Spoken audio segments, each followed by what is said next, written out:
Welcome back to the High School Head Coaches in Jacksonville series. You're watching the Where's Home podcast, hosted by me, Chandler Danzer. You can listen on Spotify, Apple Podcasts, and watch on YouTube. Today we have St. John's Country Day head coach Tom Lucas. We're pumped to have you on the show. How are you doing today? I'm doing really well, Chandler. Thanks for having me. Yeah, man. Before we kind of start digging into your career coaching in St. John's, I like to ask this question here first. Who is Tom Lucas, and how would you introduce yourself? Oh man. So Tom Lucas is a Christian, a husband and proud dad of a daughter who's made me very happy. Just a guy who loves the game of baseball and loves just being out there, teaching guys how to play it. And, just I think the relationships, I think, is what I enjoy the most. That's awesome. All right. Can you kind of walk us through your baseball career all the way up from Forest High School up to Santa Fe College? All right, Forest High School. Yeah, doesn't even exist anymore. But back in the day, it actually was a pretty good baseball school. So played there. We had some pretty good teams. Rusty Kellum, who's the pitching coach over at Bishop Snyder, he was on the team with me, and several guys that went on to play college baseball. But I went to Santa Fe, didn't work out so well. Blew out my knee my freshman year, hurt my shoulder my second year, and that was pretty much the end of the playing career.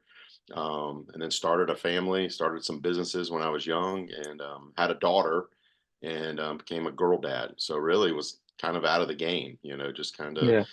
doing life and getting a job and those type Yeah. of things, raising a family, and kind of came back to baseball pretty late. That's awesome. All right, you started your coaching career at Wilkinson Middle for a year, and then got the St. John's Country Day job as a pitching coach. Can you talk a little about those 2 years and your role to the team for St. John's? Yeah. So like I said, I had a girl, and I really wanted to be a girl dad. And so Uh-huh.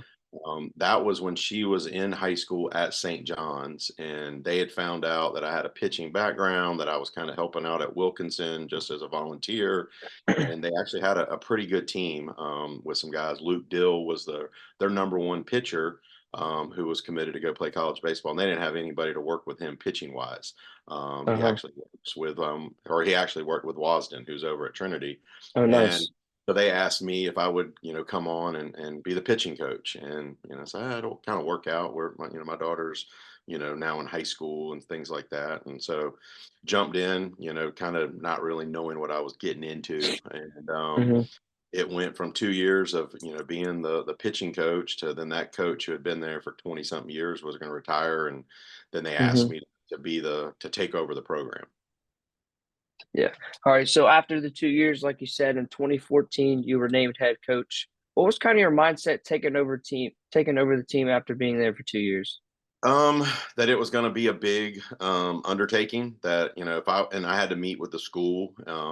It wasn't that it was a bad program. It just wasn't as serious as I knew that I wanted to make the program. It's a 2A Hmm. school that it was very competitive. Those 2 years that I was the pitching coach, they competed for a district championship, but they were playing lower level teams. They just mainly played the teams that were in their district, and then they would play Yeah. very similar teams. That they weren't playing any of the big boys. They weren't playing, the Trinities, the Providences, and Bowles, Creeksides, Clay, any of those type of teams. And I knew if I wanted to do it, I was going to be all in, and it was going to be, For sure.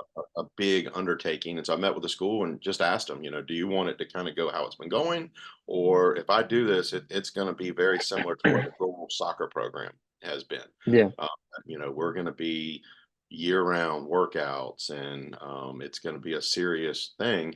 And they were all on board with it, and that took a while to do. It didn't Yeah. happen overnight. We were really bad the first couple years, but it slowly starting, just hard work. We just For morning sure. workouts starting in the fall, and just kind of getting after it, and slowly but surely that attracted some players, and then kind of turned it into what it is now.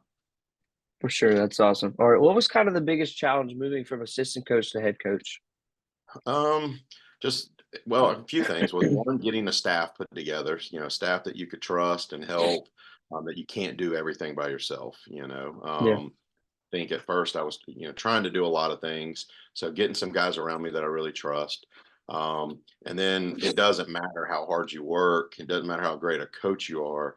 You got to have players. I mean, Yep. that's the key. And I mean, my first year, we were begging guys to come out. I mean, we had to lower our standards. I mean, I had a kid come out to practice and he's wearing jeans, but I mean, I couldn't say you can't wear jeans Yeah. because I needed the ninth guy basically to play.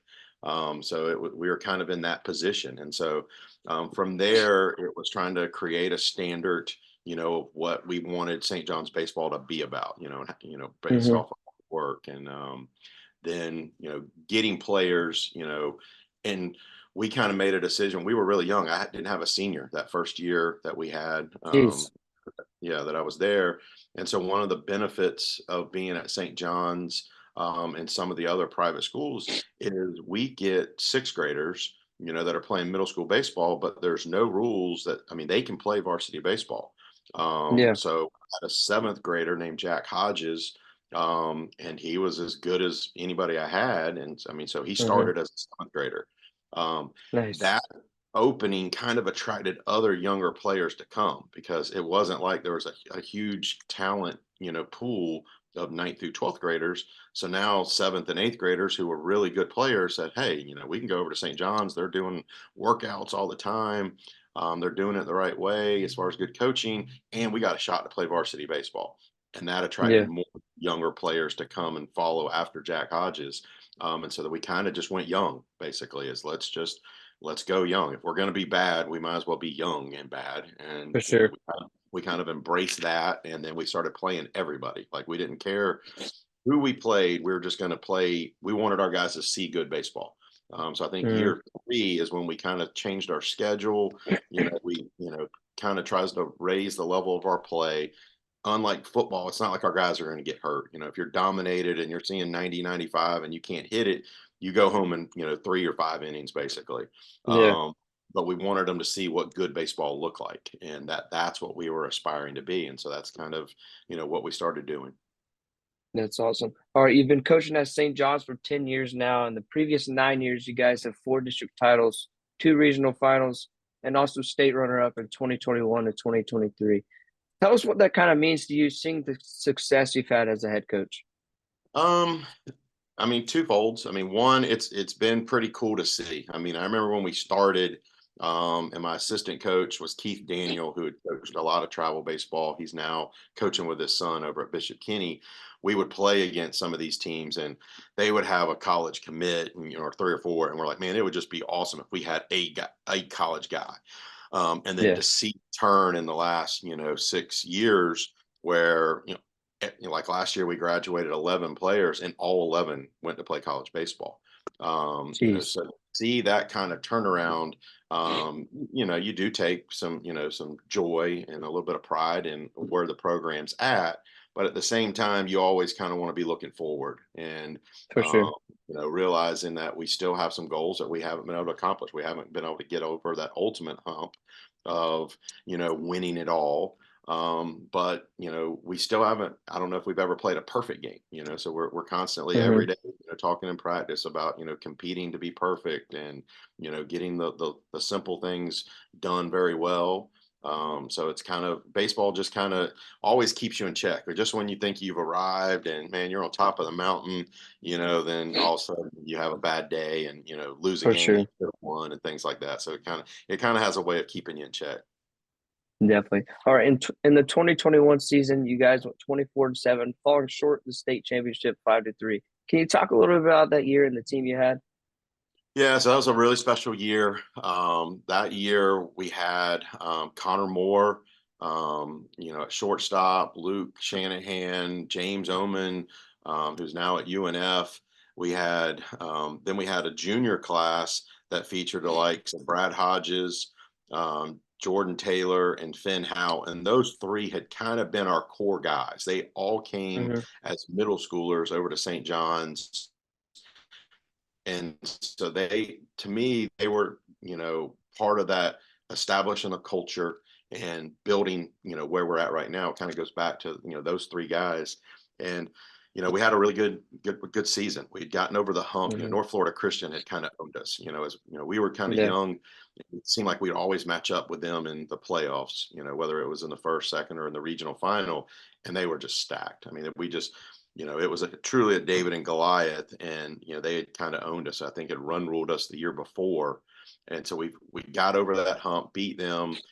So now we get to go to the Final Four, and you're just kind of hoping to go down there and compete. And we played Yeah. a Mount Dora team in the first round, and they were kind of the underdogs to us. I think we were the number one team in 2A that year, and Mount Dora threw a soft pitcher at us. Basically, they like, all right, they've seen heat.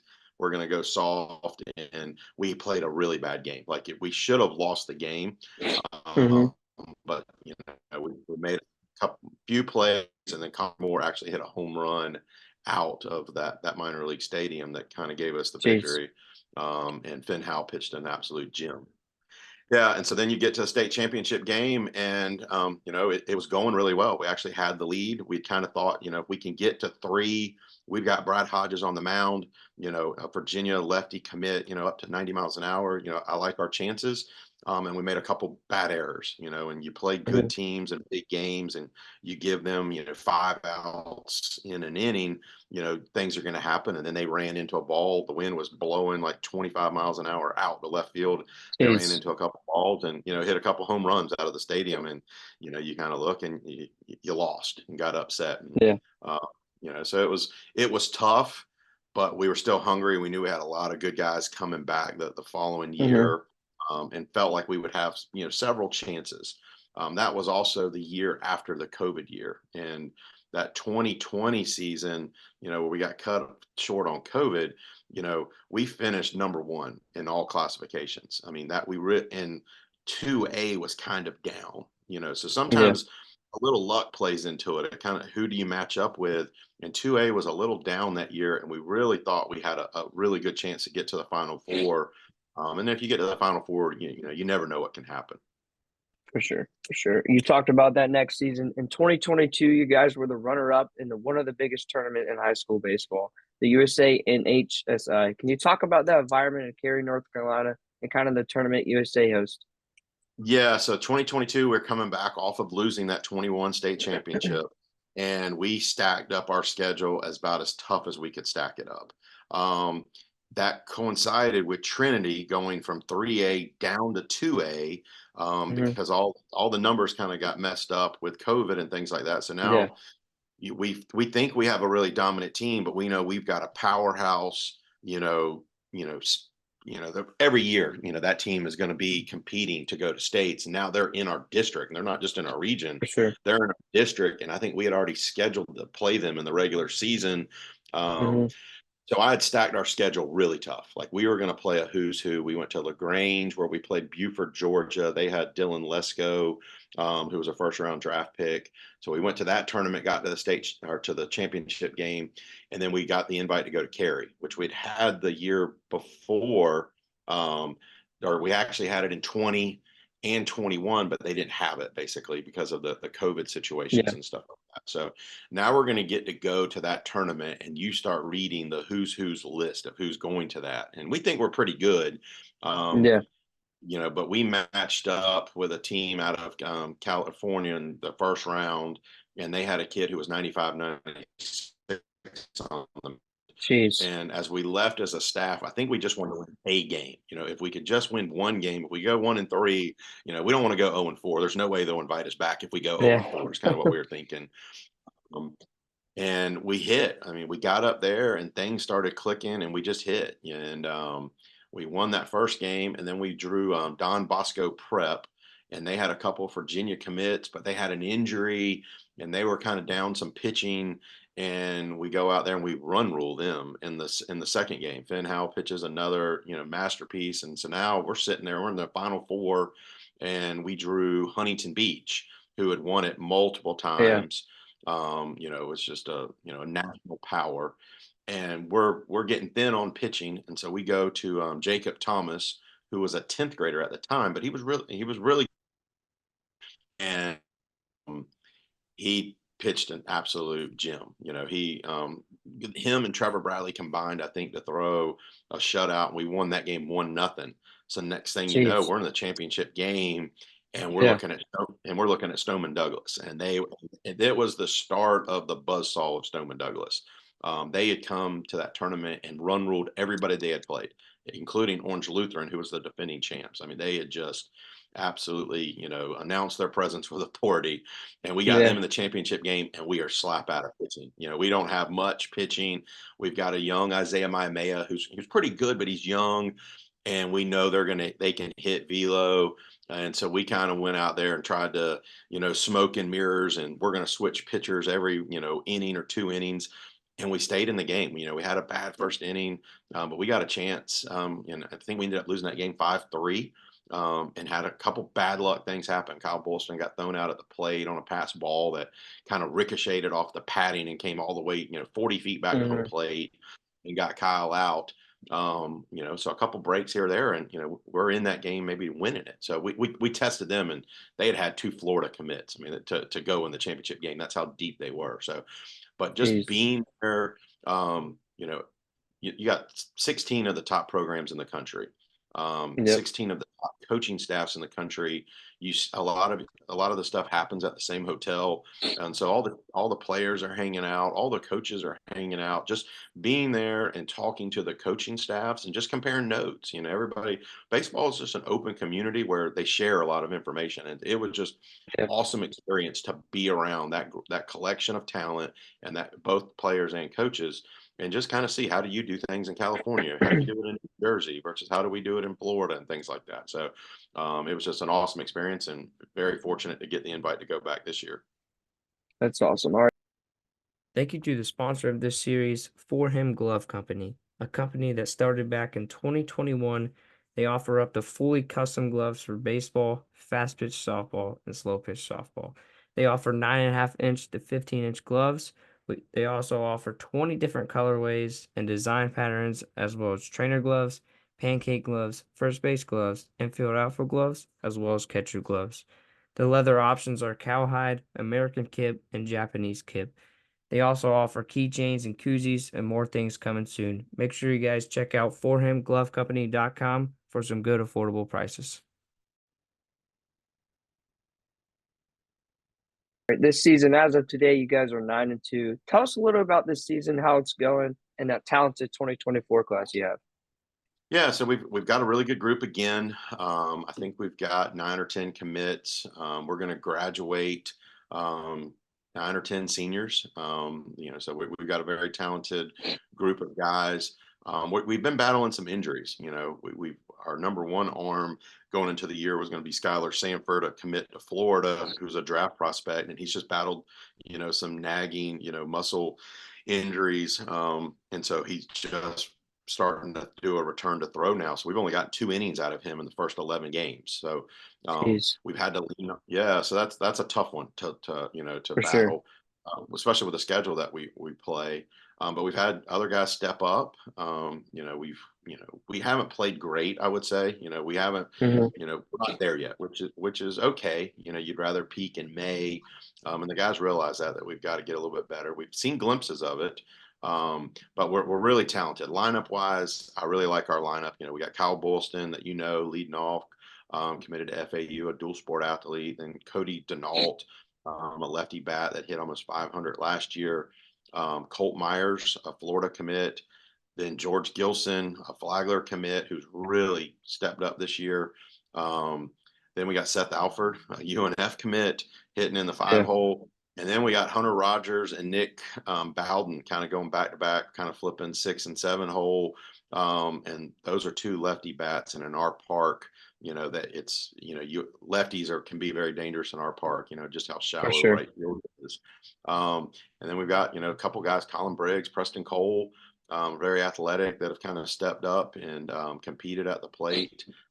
Preston Cole being a freshman, but looks like he'll be one of those next really, great Spartans that'll probably be a Power 5 commit here in a couple years.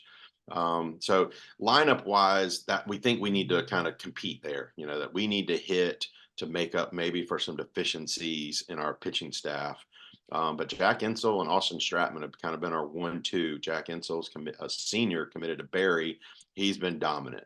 He's thrown a lot of strikes, thrown 3 pitches for strikes, and just every outing he's gone out there and given us a quality start.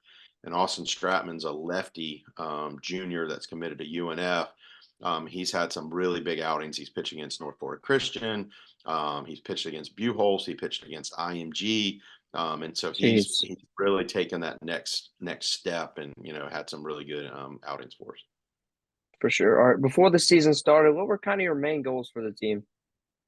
We generally have the same kind of goals, that we want to win games, that we want to be the number 1 seed.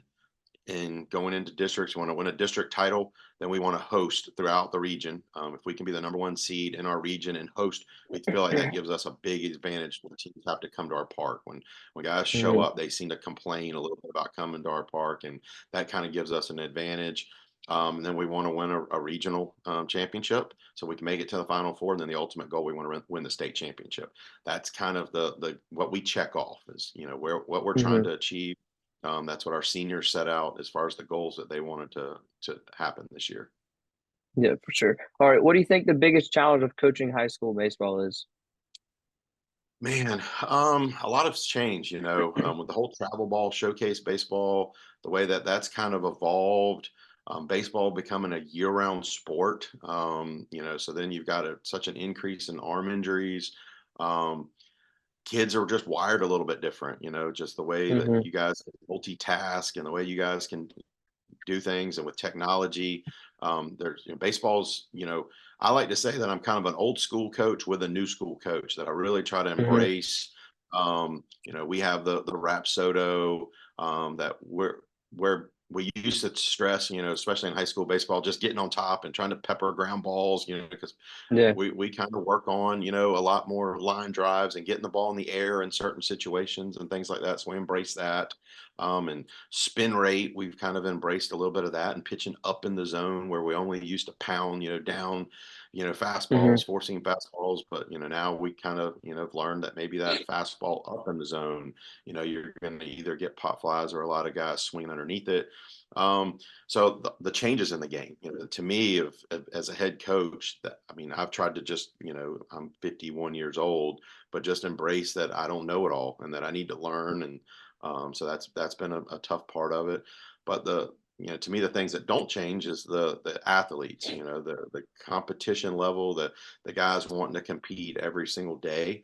It just, maybe the communication is a little bit different, and Yeah, but other than that, it's the same game that we've always played. We've learned some different ways to do it. And sometimes we mix in some of the old things that we used to do, and those for things are sure. still successful. Last night, the game I went to, 2 bunts were really the difference in that game. And Mm-hmm. we're not a big bunting team, but we practice it every day. We tell our guys, hey, Mm-hmm. if the state championship is on the line, and even though you might be the guy who can hit the home run, we might just need you to sacrifice and get a bunt down if it's going to win us a state For sure. championship. So I think, Yep, just teaching the guys, you got to be a little bit of everything. for sure. All right, Jacksonville's lucky to have so many great coaches. What do you think makes a great high school baseball coach? Just being true to yourself, not trying to be something you're not. I've been around a lot of great coaches, and they're all different, and I think that's great.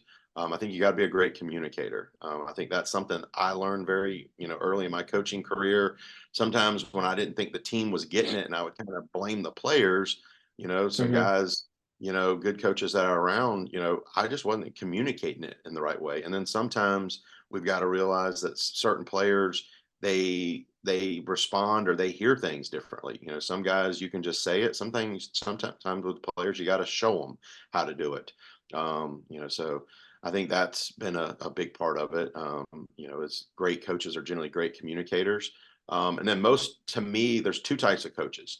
There's one type of coach that really kind of rules with fear. Like, so when you play for that coach, you're